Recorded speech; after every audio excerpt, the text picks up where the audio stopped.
Porta Alpeve, iniciativa më e re që ka ndërmarrë qeveria për të nxitur turizmin në pjesën veriore të vendit, pritet të rrisë numrin e turistëve, të ardhurat në buxhet dhe vlerën e pronës.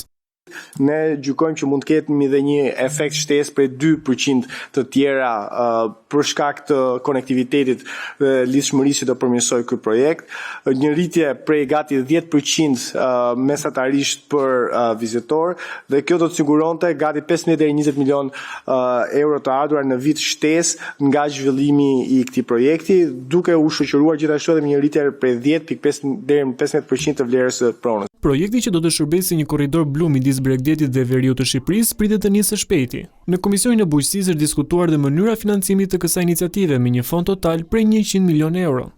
Kontrata financiare që propozojmë për ratifikim sot siguron një financim për 50 milion euro nga BEI. Ky është pjesë e një përpjekje të vazhdueshme për të siguruar edhe një financim të ngjashëm prej 50 milion euro nga Banka për Zhvillim Gjermane KfW.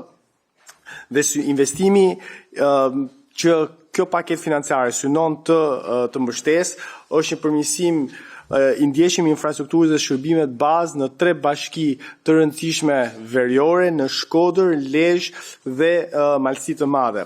Projekti është i fokusuar në zonën e Lezhës, Shkodrës dhe Malësisë së Madhe dhe synon të lidhë më mirë zonat e veriut me njëra tjetrën dhe pjesën tjetër të vendit.